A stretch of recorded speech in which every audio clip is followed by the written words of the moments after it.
And now, coming to the most important update from today. In a significant judgment affecting judicial service aspirants across the country, the Supreme Court has restored the condition that only advocates with a minimum of 3 years of practice are eligible to apply for entry level posts in the judiciary. The ruling, delivered today by a bench comprising Chief Justice of India B.R. Gavai, Justice A.G. Masi, and Justice K. Vinod Chandran, marks a return to the earlier requirement that had been done away in the year 2002. The court clarified that the 3 year practice period can be counted from the date of provisional enrollment as an advocate. However, this condition will not apply to recruitment processes that have already been notified by high courts prior to this judgment. For future recruitments, a certificate from an advocate with at least 10 years of standing, endorsed by a judicial officer or designated court officer, will serve as proof of experience. Notably, the court also said that experience as a law clerk can count towards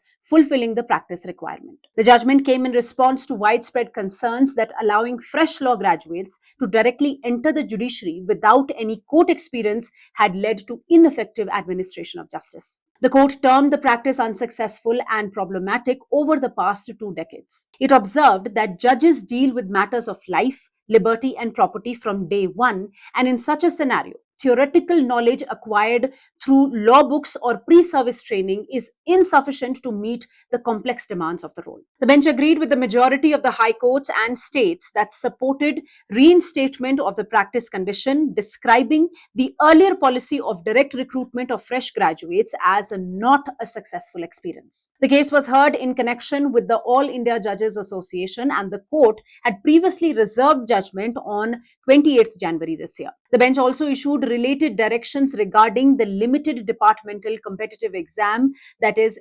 LDCE promotion quota. While most high courts welcomed the restored requirement, let me tell you, Sikkim and Chhattisgarh were the only states opposing it. This ruling now overturns the 2002 decision in the same All India Judges Association case, where the Supreme Court had accepted the Shetty Commission's recommendations to drop the practice requirement, hoping to attract younger talent. However, the court now holds that practical experience is essential for judicial competence and fairness in dispensing justice. For more details on this crucial ruling, you can always visit our website at www.livelaw.in.